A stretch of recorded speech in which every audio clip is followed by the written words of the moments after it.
জয় Hind. Big breaking news আহিছে Assam police আৰু forest ডিপাৰ্টমেণ্টৰ পৰা। অসম পুলিচ আৰু ফৰেষ্ট ডিপাৰ্টমেণ্টত বহুত কেইটা পোষ্ট ওলাইছে, ৩৩86টা পোষ্ট ওলাইছে। এইকেইটা বিভিন্ন ধৰণৰ যিকেইটা পোষ্ট ওলাইছে এই পোষ্টসমূহৰ এপ্লাই 22/1/2026 মানে 22 জানুৱাৰী 2026-ৰ পৰা আৰম্ভ কৰি 22 ফেব্ৰুৱাৰী 2026 লৈকে চলিব, মানে পুৰা এমাহ সময় আপোনালোকক দিব। আৰু ইয়াত কোনো ধৰণৰ মানে এপ্লিকেশ্যন ফিজ দিব নালাগে, যে অনলাইন কৰিব, অনলাইন কৰাৰ সময়ত কোনো ধৰণৰ এপ্লিকেশ্যন ফিজ নালাগে, বিন্দাছ মানে আপোনালোকে একদম ফ্ৰী। কেৱল যেটো ধৰক আপুনি যদি দোকানত কৰে তেতিয়া বলে হেইটোৰ কাৰণেহে যে কেৱল পইচা যাব, বাকি কোনো ধৰণৰ অনলাইন ফিজ দিব নালাগে। তাৰ আগত মই এটা কথা কৈ দিওঁ যে এইটো 1715টা যেটো অসম পুলিচৰ পোষ্ট আছে, এই কেইটা পোষ্টত 17 জানুৱাৰী মানে আজিৰ পৰা 21 জানুৱাৰীলৈকে কাৰেকশ্যনৰ সময়, এই 5 দিন হল কাৰেকশ্যনৰ সময়। এই কাৰেকশ্যনৰ সময়ৰ পিছত আকৌ এমাহ সময় দিছে, মানে 22/1/2026-ৰ পৰাই 22/2/2026 মানে এমাহ সময় আকৌ এক্সটেন্ড কৰিছে এই 1715টা পোষ্টৰ যেটো অসম পুলিচৰ এবি আৰু ইউবি পোষ্টৰ এপ্লাই আছিল। ঠিক আছে, আগতে যেটো ডেট শেষ হৈ গৈছিল, মানে 16 তাৰিখে ডেট শেষ হৈছিল, 16 জানুৱাৰী মানে যোৱাকালি ডেট শেষ হৈ গৈছিল 16 জানুৱাৰী, আজি হল 17 জানুৱাৰী। আজিৰ পৰা হল অনলাইন কাৰেকশ্যন। ঠিক আছে, 5 দিন হল অনলাইন কাৰেকশ্যন। আৰু 22 তাৰিখৰ পৰা আৰম্ভ কৰি মানে 22 জানুৱাৰীৰ পৰা আৰম্ভ কৰি 22 ফেব্ৰুৱাৰীলৈকে টোটেল এমাহ দিব আপোনালোকক আকৌ এপ্লাই কৰিবৰ কাৰণে। যদি কোনোবাই অসম পুলিচৰ এবি আৰু ইউবিত এপ্লাই কৰা নাই তেওঁলোকৰ কাৰণে সুবৰ্ণ সুযোগ দিছে অসম পুলিচৰ ফালৰ পৰা, এমাহ মানে এক্সটেন্ড কৰি দিছে। ঠিক আছে, এইটো হল প্ৰথম কথা। তাৰ পিছৰ সেকেন্ড কথা হল ফৰেষ্ট ডিপাৰ্টমেন্ট আৰু অসম পুলিচৰ ফালৰ পৰা আকৌ নতুন ভেকেন্সি দিছে, আজি মানে যোৱাকালি 16 তাৰিখে ৰাতি 3386টা পোষ্ট। এই কেইটা পোষ্টত এপ্লাই আৰম্ভ হ'ব এইটো চাওক 22/1/2026। ঠিক আছে, কাৰণ কিয় 21/1/2026 লৈকে কাৰেকশ্যন চলি আছে, কাৰণ 17/1/2026-ৰ পৰা 21/1/2026 লৈকে কাৰেকশ্যন চলিব। যদি কোনোবাৰ এড্ৰেছ ভুল, নাম ভুল, যিকোনো যদি ভুল থাকে সেইকেইটা ভুলৰ কাৰণে 5 দিন মানে কাৰেকশ্যন দিছে, কাৰেকশ্যন কৰি ল'ব। তাৰ পিছত মেইন খেলটো আৰম্ভ হৈ যাব 22/1/2026-ৰ পৰা। 22/1/2026-ৰ পৰা অনলাইন ষ্টাৰ্ট হৈ যাব। ঠিক আছে, এতিয়া আমি চাম কোন কেইটা পোষ্টত মানে কিমান পোষ্ট আছে এইবোৰ আমি চাম। বলক আমি ভিডিওটো আৰম্ভ কৰো। হে গাইস, মোৰ নাম অবিনাশ ৰাজবংশী, আপোনালোকে চাই আছে অবিনাশ স্যাৰ ইউটিউব চেনেল। যদি আপুনি এতিয়ালৈকে মোৰ ইউটিউব চেনেলটো সাবস্ক্ৰাইব কৰা নাই, এতিয়াই সাবস্ক্ৰাইব কৰি কাষতে থকা বেল আইকনটো দবাই দিয়ক ৰেগুলাৰ আপডেট পাই থাকিবৰ বাবে। এইটো ভিডিওত মানে মোৰ যেটো ইউটিউব চেনেলটো আছে, ইউটিউব চেনেলত অসম পুলিচৰ ৰিটেনৰ পৰা আদি কৰি ৰিটেনৰ মানে প্ৰস্তুতি চলোৱা হয়, লগতে যিমান এডভাৰটাইজমেন্ট হয় সব মানে ইয়াতে কভাৰ কৰা হয়। গতিকে পলম নকৰি আমি ভিডিওটো আৰম্ভ কৰো। এবাৰ চাওক পোষ্ট নেম, টোটাল ভেকেন্সি আৰু মিনিমাম কোৱালিফিকেশন, মানে তিনটা ক্যাটাগৰিত ভাগ কৰা আছে। প্ৰথমতে আছে ফৰেষ্টাৰ গ্ৰেড 1, ইটো হল ফৰেষ্ট ডিপাৰ্টমেন্টৰ যেটো 2 স্টাৰ থাকিব। ঠিক আছে, এটো অসম পুলিচৰ হল এসআই আৰু ফৰেষ্ট ডিপাৰ্টমেন্টত ফৰেষ্টাৰ গ্ৰেড 1 বুলি কয়। ইয়াৰে টোটাল ভেকেন্সি আছে 211টা পোষ্ট। তাৰ পিছত ইয়াৰে মিনিমাম কোৱালিফিকেশন বেচেলৰ ডিগ্ৰী লাগিব। এইটো আপুনি সায়েন্স, আৰ্টস, কমাৰ্স যিকোনো ফালৰ পৰা হলে হ'ব, মুঠতে আপোনাৰ ডিগ্ৰী লাগিব। তাৰ পিছত সেকেন্ডটো হল ফৰেষ্ট গাৰ্ড, এইটোত 1 স্টাৰ হয়। অসম পুলিচত যেনে এএসআই আছে, এসিস্ট্যান্ট সাব ইন্সপেক্টৰ, ঠিক একেদৰে এইটো হল ফৰেষ্ট ডিপাৰ্টমেন্টত ফৰেষ্ট গাৰ্ড বুলি কয়। ফৰেষ্ট গাৰ্ডত টোটাল ভেকেন্সি আছে 504টা। ইয়াতে মিনিমাম কোৱালিফিকেশন এইচএস মানে 10+2, ইয়াতেও 10+2, আপুনি আৰ্টস হক, সায়েন্স হক, কমাৰ্স হক কোনো কথা নাই, মুঠতে আপুনি হায়াৰ সেকেন্ডাৰী পাস হ'ব লাগিব। 3 নম্বৰত আছে গেম ওয়াচাৰ। গেম ওয়াচাৰত আছে টোটাল ভেকেন্সি আছে 74। ইয়াতেও লাগিব এইচএস 10+2। এইটোতো কোনো ধৰণৰ স্ট্ৰীম ধৰা নাই, যিকোনো স্ট্ৰীমৰ পৰা আপুনি হায়াৰ সেকেন্ডাৰী পাস হলে হ'ব।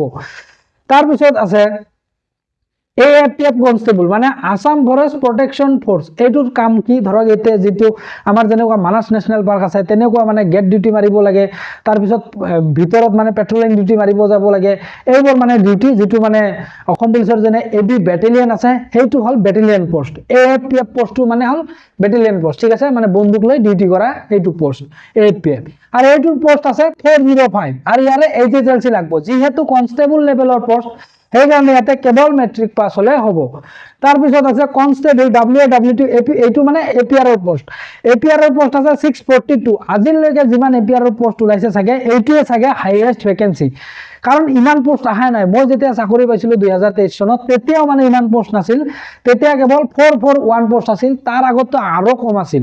এইবাৰ কিন্তু এপিআৰও যিটো সায়েন্সৰ ষ্টুডেন্ট আছে একদম গোল্ডেন অপৰচুনিটি হয় এপিআৰও জব লবৰ কাৰণে 642 মানে একদম বহুত পোষ্ট দিছে 642 এইটোত এইচএস চান্স লাগিব উইথ পিসিএম মানে আপোনাৰ ফিজিক্স কেমিষ্ট্ৰি মেথছত পাস হ'ব লাগিব যদি আপুনি ফিজিক্সত ফেল কেমিষ্ট্ৰি ধৰা কেমিষ্ট্ৰি হিৰাগে আৰু মেথছ আৰু বায়োলজি এইবিলাকত যদি পাস হয় তথাপিও যদি এটাত যদি ফেল হয় তেতিয়াহ'লে কাম নহ'ব মানে পিসিএমত পাস হ'ব লাগিব কিছুমানৰ পিসিবি থাকে ঠিক আছে মেথছত ফেল হিৰাগে হায়াৰ সেকেন্ডাৰী পাস কিন্তু মেথছত ফেল হৈ থাকে সেইবোৰ হায়াৰ সেকেন্ডাৰী পাস হৈ যায় কিন্তু যদি আপুনি মেথছত ফেল হৈ থাকে তেতিয়াহ'লে আপুনি এপিআৰত চাকৰি কৰিব নোৱাৰিব মানে পিসিএম লাগিব তাৰ পিছত আছে কনস্টেবল ইবি এইটোত এটা পোষ্ট আছে এইটোত লাগিব এইচএস মানে এইটোত হায়াৰ সেকেন্ডাৰী পোষ্ট হলে হায়াৰ সেকেন্ডাৰী পাস হলে হ'ব তাৰ পিছত আছে সাব অফিচাৰত এটা পোষ্ট আছে এইটোতো এইচএস সায়েন্স লাগিব পিসিএম মানে ফিজিক্স কেমিষ্ট্ৰি মেথছত আপুনি পাস হ'ব লাগিব মাস্ট তাৰ পিছত আছে ফায়াৰম্যান এইটো পোষ্টটো মই আগত চাকৰি কৰা আছো ফায়াৰম্যানত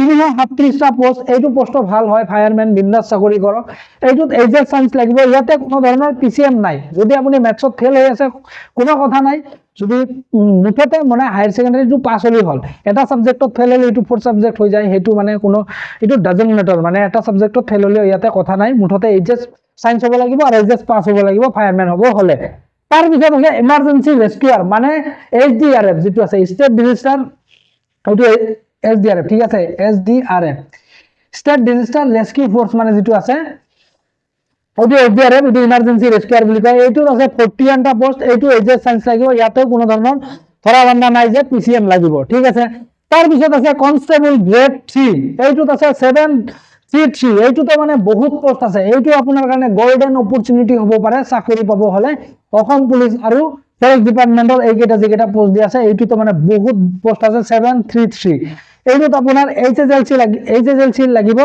আৰু যদি ধৰক হোমগাৰ্ড থাকে নাইবা যদি এনসিসি এ সাৰ্টিফিকেট থাকে এইবোৰ মানে কোৱালিফিকেশন এইচএসএলসি লাগিব এটা হোমগাৰ্ড আৰু এটো নাইবা এনসিসি এ সাৰ্টিফিকেট হলেও হ'ব তো 11 নম্বৰত আছে সক বেণ্ডমেনৰ টোটাল ভ্যাকেন্সি আছে 11 ইয়াতে আছে এইচএসএলসি পাস হ'ব লাগিব আৰু ইনস্ট্ৰুমেন্ট স্কিল লাগিব মানে বেণ্ডমেন হল এটো যেবিলাক বাজনা বজায় এতিয়া পিওপি পেৰেড যেটো হয় মানে অসম পুলিচৰ যেতিয়া ধৰক আপোনালোকৰ ট্ৰেনিং শেষ হ'ব ট্ৰেনিং শেষ হোৱাৰ পিছত যেটো পিওপি দিব পিওপিৰ সময়ত যেটো বেণ্ড বজায় সেইবিলাক বেণ্ড বিলাক যদি বজায় মানে পেপা সেপা যিবিলাক ঢোল চল বজায় সেইবিলাকক বেণ্ডমেন বুলি কয় সেইটো পাব হলে আপুনি এইচএসএলসি পাস হ'ব লাগিব আৰু ইনস্ট্ৰুমেন্ট স্কিল লাগিব মানে আপুনি যে বজাব পাৰে সেইটো মানে আপোনাৰ মানে দক্ষতা থাকিব লাগিব এক্সপেৰিয়েন্স থাকিব লাগিব সেইটো মানে সাৰ্টিফিকেট দেখাব লাগিব ঠিক আছে ইনস্ট্ৰুমেন্ট স্কিল লাগিব তাৰ পিছত আছে বাগলাৰৰ পোষ্ট আছে দুটা এইটোত মিনিমাম কোৱালিফিকেশন কি লাগিব এইচএসএলসি মানে মেট্ৰিক পাস হ'ব লাগিব আৰু বাগল আৰু স্কিল লাগিব এইটো লাগিব তাৰ পিছত আছে বোটমেন মানে হল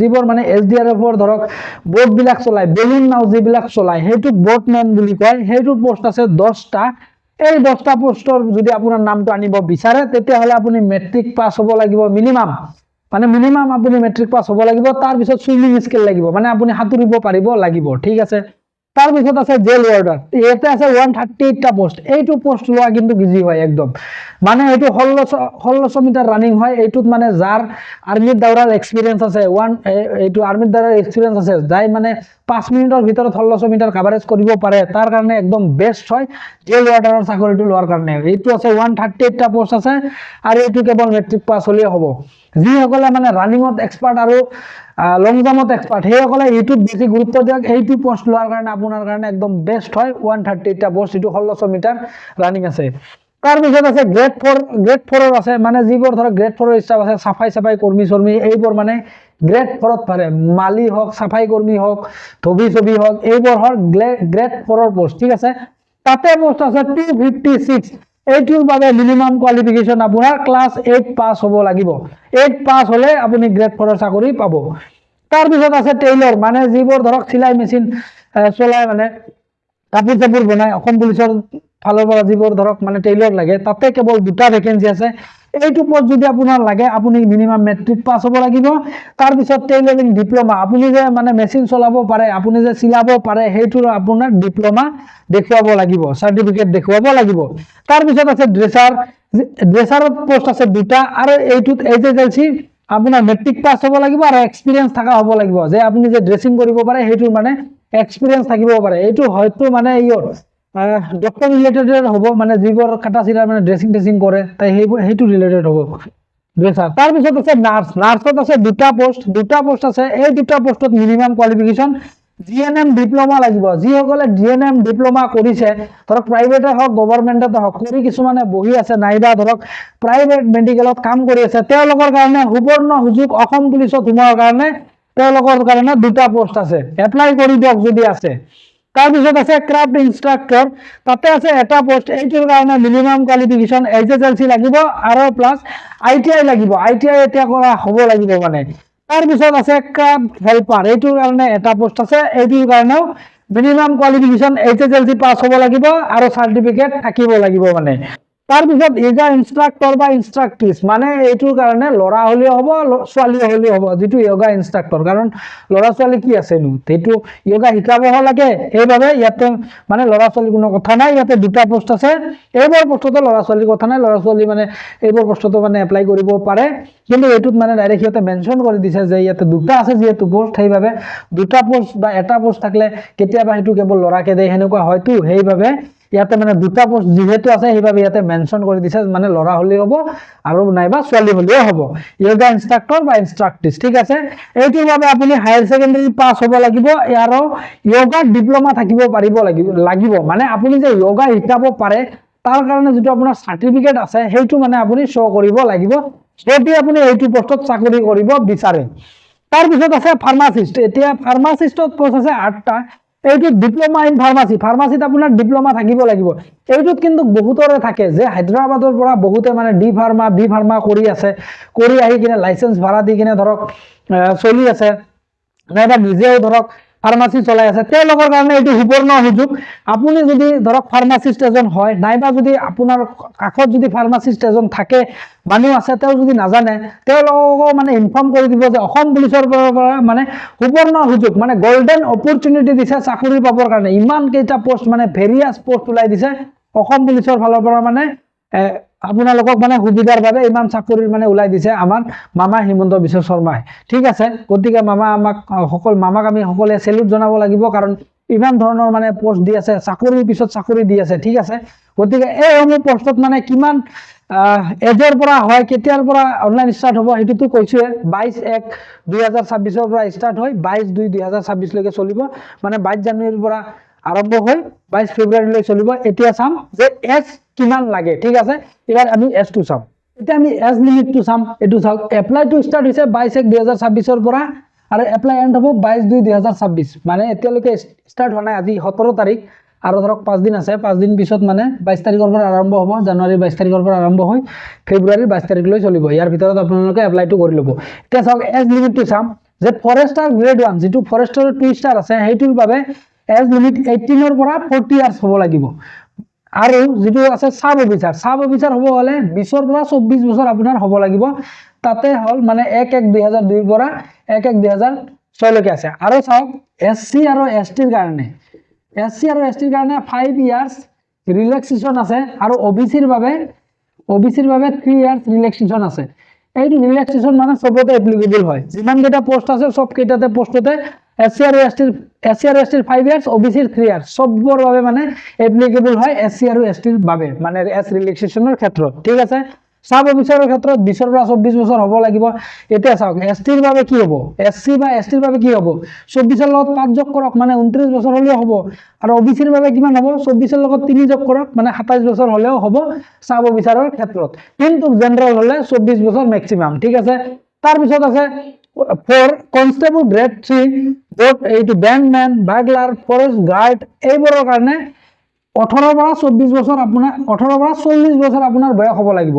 মানে 18 to 40 ইয়াৰ্ছৰ ভিতৰত যদি আপোনাৰ বয়স হয়, তেতিয়াহ'লে আপুনি এইকেইটা পোষ্টত এপ্লাই কৰিব পাৰিব।